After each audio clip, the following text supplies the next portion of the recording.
The question is that the bill be now read a second time. Ms. Tin Pei Ling.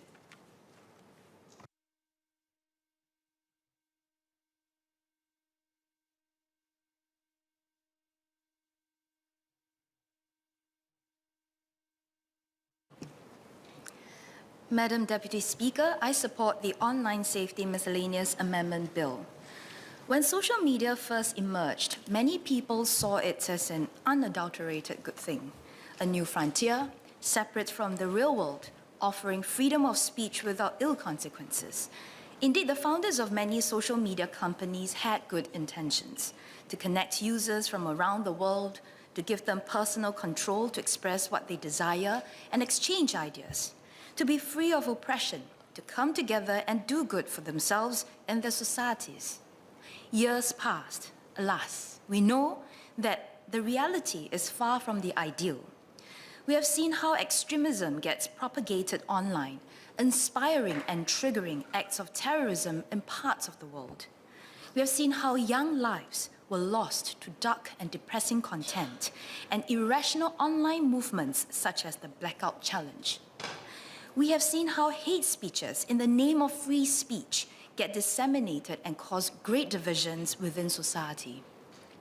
These are worrying trends that we see around the world, and countries, including those that uphold democracy and free speech, are facing the same challenges. Singapore, too, is not spared. As a society, we must respond to curb its ills and protect the vulnerable, while allowing the widest possible. And so our legislation must evolve to better protect our people from harmful online content, especially minors who are more susceptible and vulnerable. In this, Singapore is not alone in passing such a legislation. Australia and Germany are some of the first few countries to have done so, and others are doing the same or thinking of doing the same. The Online Safety Miscellaneous Amendment Bill builds on some of our existing laws to further recognize that happenings online can have a real impact in the physical world, and actions must be taken to address issues concerning the safety and well-being of our people. The bill also represents a shift in some ways. Firstly, protecting users is no longer just the responsibility of the government or the individual users themselves, but also the online communication service providers, who will now be explicitly required to implement tangible measures or face legal consequences for failing to do so. And secondly, giving teeth to our agencies to compel these online communication services to act on harmful and egregious content, even if these service providers are not situated on our shores. On the internet, all types of information, the good and the bad, are readily accessible and can be proliferated widely, almost instantaneously, thereby extending the harm it can bring onto innocent people. In instances of bullying, the internet magnifies the effect. And in other instances, the widespread of egregious content could mislead and cause harm to the innocent. Thus, I believe that most, if not all, will agree on the importance of protecting those who are vulnerable online. Nonetheless, I have the following questions to ask about the bill. Firstly, I think it is quite clear that the ministry is taking a whitelist approach to applying the codes of practice. And therefore, I'd like to ask, how does the ministry determine which online communication service providers make it into the whitelist? What criteria or parameters do the ministry consider? Second, I note that private messages will not be covered in this bill. I suppose the ministry is trying to strike a balance between offering sufficient protection whilst not being overly intrusive. However, there could be instances where objectionable content gets shared through private messaging channels. Moreover, in the context of Australia, where its Online Safety Act was passed just last year, came into effect earlier this year, private messaging is included. Could the ministry explain the considerations made when deciding what to cover and what not to cover? Perhaps the ministry could also share the lessons learned or your observations made of other jurisdictions where similar legislations were passed before us.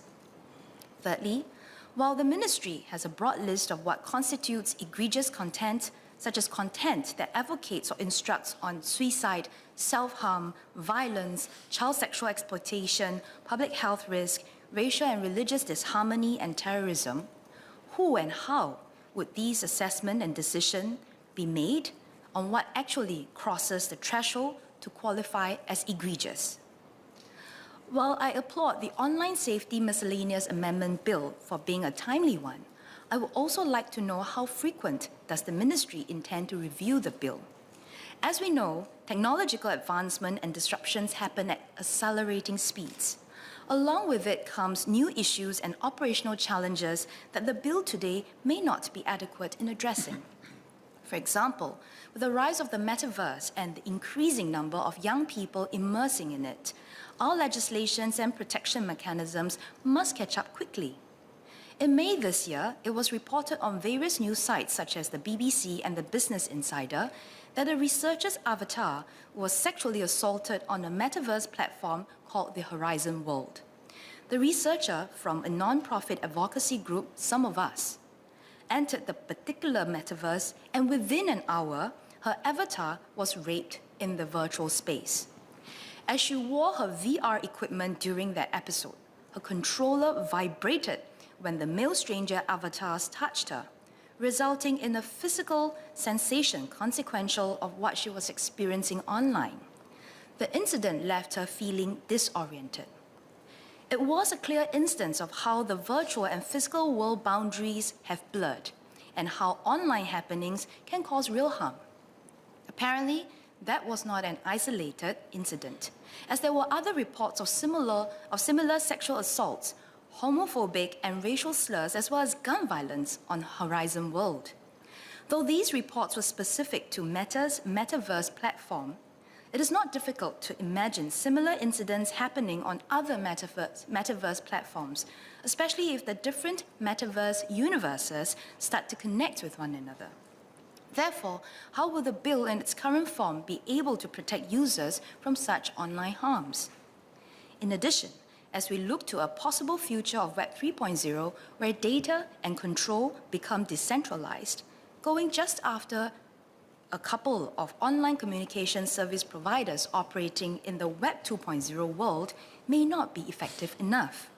Hence, we will need to ensure that our legislation and enforcement capabilities are updated in a timely manner so that, while we don't want to be over-prescriptive, we are also not too big a step behind these technological developments.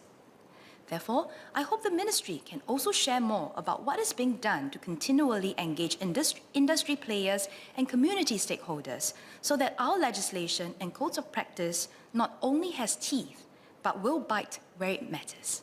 With that, I support the bill.